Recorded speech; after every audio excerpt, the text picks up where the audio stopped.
Aujourd'hui, l'objectif, c'est effectivement de gagner de l'argent, de dégager 3 revenus dans un système de polyculture élevage. Je m'appelle Daniel Le Pironec, je suis installé depuis 1998, après mes parents, sur une ferme laitière. Aujourd'hui, cette ferme compte 3 UTH, 2 associés, 1 salarié. Elle produit 900 000 litres de lait et il y a également un atelier porc de 800 places d'engraissement. Aujourd'hui, sur cette exploitation, il y a 120 hectares, il y a 90 hectares d'herbe, 23 hectares de maïs, ensilage maïs grain, et 7 hectares de céréales. Il y a 45 hectares accessibles par les vaches. Depuis mon installation, date à laquelle il y avait les quotas, notre système de production a toujours été basé sur les coûts de production. À savoir, nous avons toujours été très vigilants sur les charges opérationnelles et les charges de structure. Nous limitons au maximum tous les intrants sur notre exploitation, et quant aux charges de structure, nous privilégions l'accuma, le matériel en commun, plutôt que d'acheter soi-même son matériel. Depuis de nombreuses années, on privilégie l'herbe dans la ration. Il y a de plus en plus d'herbe dans notre SAU et globalement, les vaches ont de l'herbe toute l'année, que ce soit au pâturage ou en conserve. La ration hivernale est bien sûr majoritairement constituée de maïs. Cette part diminue très rapidement dès les premières pousses de l'herbe à la fin de l'hiver. Pour l'été, il y a aussi une base de maïs, mais il y a surtout de l'herbe dans les champs et au niveau de la conserve. On travaille toujours en ration complète, sans DAC, sans aucun apport de concentré, uniquement dans la remorque distributrice.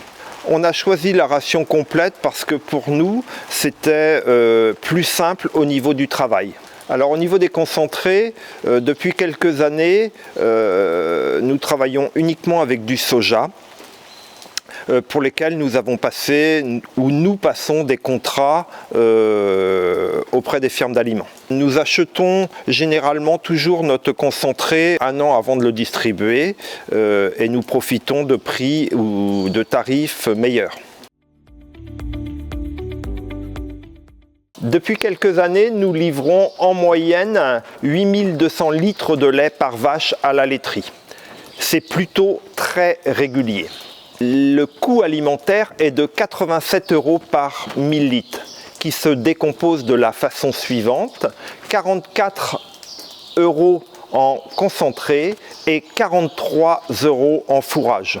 Cette baisse du coût alimentaire a commencé à se produire au moment de l'arrivée d'un nouvel associé et la reprise de terre. Nous avons réussi à avoir quelques hectares en plus autour de la ferme et par le biais d'échanges parcellaires, nous avons encore réussi à faire progresser notre surface fourragère autour de l'exploitation. Sur le coût des fourrages, nous sommes très vigilants aux intrants. Nous bénéficions de lisier de porc qui nous permet des économies au niveau de l'engrais, mais au niveau des travaux par tiers, l'ensemble de l'exploitation est plutôt bien regroupé avec des parcelles distantes de 1 à 2 km, ce qui réduit fortement les déplacements. Pas d'alimentation-production parce que nous estimons que le lait doit être produit par les fourrages avec un complément concentré azoté et cela suffit pour subvenir à notre production. Au niveau minéral, nous travaillons avec des aliments simples, du 5-25-5, que nous donnons toute l'année. Au niveau pâturage, déjà, nous insistons sur le fait qu'il faut que l'herbe soit toujours feuillue et jeune. Nous retournons précocement sur les différents paddocks pour avoir toujours une herbe de qualité. Au niveau des stocks d'herbes conservées, nous essayons systématiquement d'aller vers des stades d'exploitation très jeunes pour avoir encore de l'herbe feuillue. Notre objectif est d'abord de dégager un maximum de revenus en essayant d'optimiser notre temps de travail.